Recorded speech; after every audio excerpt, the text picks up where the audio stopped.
2002 MX5 RS. So that's the 1.8 twin cam. And then the RS was an optional package. So it included those wheels, 6-speed gearbox. The rev limit has been raised, and I'll show you how you tell on the dials in a second. It's then got the optional Mazda Speed seats, which are like hen's teeth. They get upgraded suspension and a few other little bits and bobs.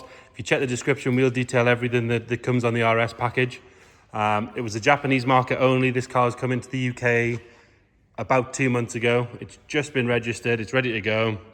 We'll start by having a look at the bodywork. If you look down this driver's side, you can see nice and straight all the way down. This front bumper, that's all nice and clean. There's no scuff marks on the underside or anything like that. Matches up with the front wing nice and neatly. So if you know your Mazdas, you'll know these things are pretty bad for rust and rot, but obviously in Japan they have no salt. Nice dry climate, so the cars tend to wear much better than they do over here.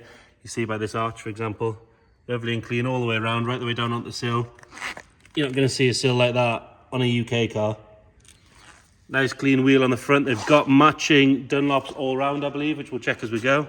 Loads of tread left on those. The wheels arguably could do with a wheel refurb. They've been using acid wheel cleaner on them by the looks of things, so they're sort of dried out a little bit.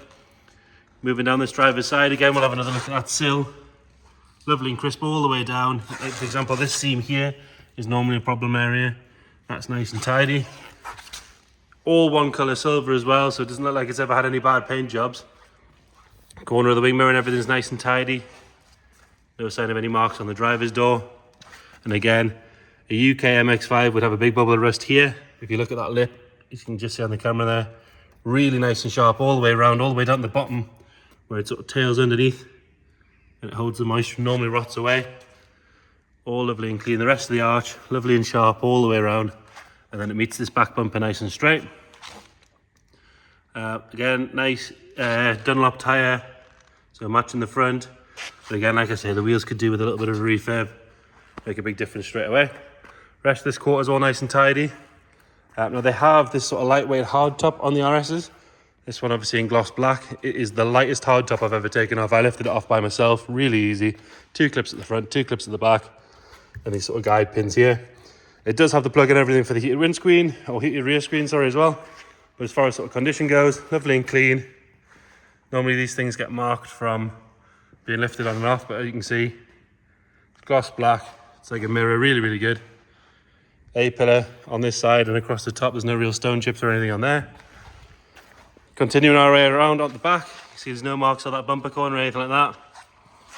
Both rear tail lights nice and bright, no sign of any moisture, no cracking or anything like that.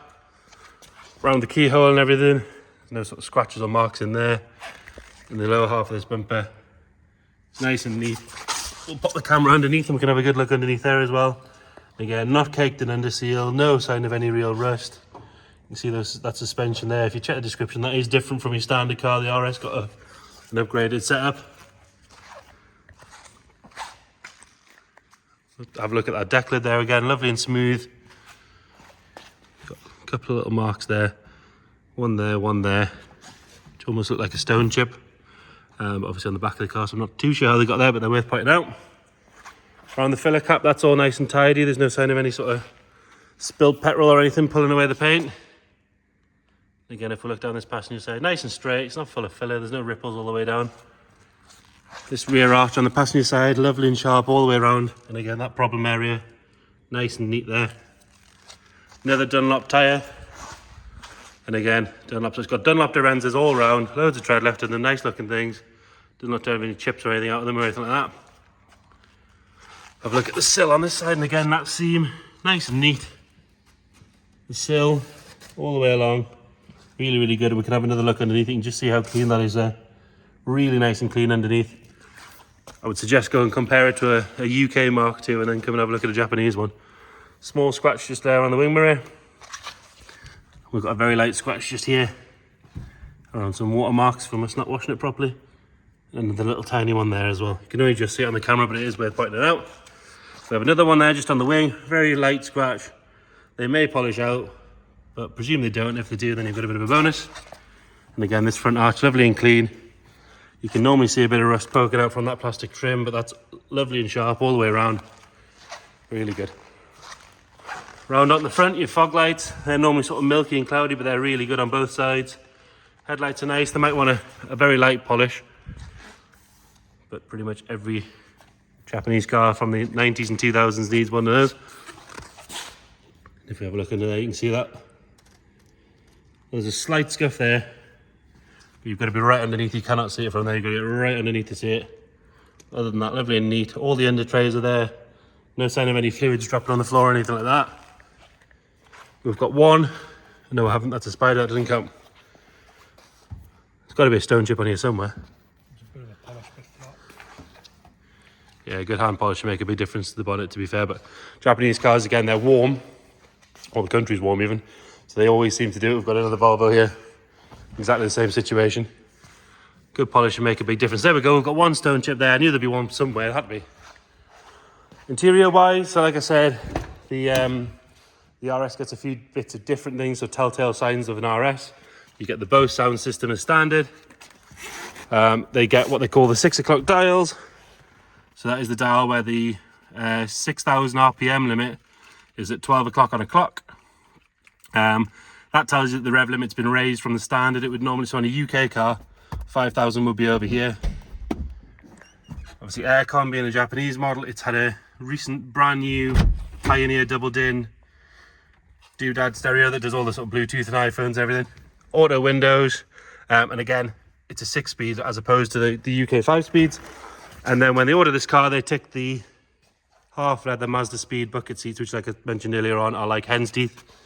As far as wear goes, really, really good all the way down those bolsters.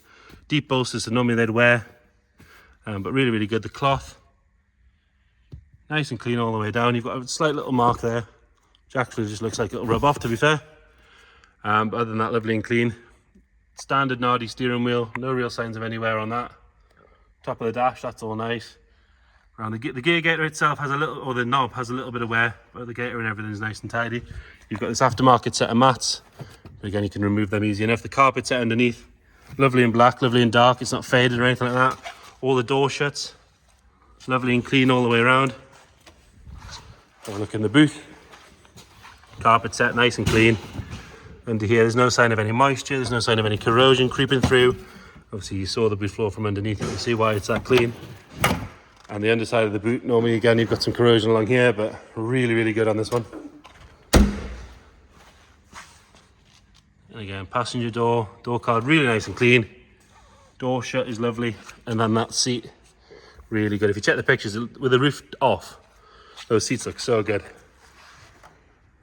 And again, with this one, it has the hard top, but it doesn't have a soft top. You can retrofit it if you want to, but it doesn't have the soft top. So you're either roof off for the day, or you are hard top only. It's entirely up to you. Now, under the bonnet, so like I say, you've got the 1800, a few little mods to it, which we'll detail in the description. It has also had a cold air intake as well. Gives it a little bit of a throaty noise, like a carbon scoop. It looks like an expensive bit of kit, to be fair. Inner wings and everything, gorgeous and clean. I mean, look, if we look in there, really, really good all the way along. Really, really nice. We'll get it started up. There you go, lovely and smooth. No sign of any steam or smoke or anything flying out the back. Makes a lovely little noise as well. So there you have it. 2002, so that's a Mark II Mazda MX5 RS. If you've got any questions, by all means get in touch. We can send you extra photos or videos. If you want to come and have a look at the car in person, it's here every day. Just let us know, we'll book you in. If you can't get to us, let us know as well, because we can just do video calls or whatever's easier for you. Thank you.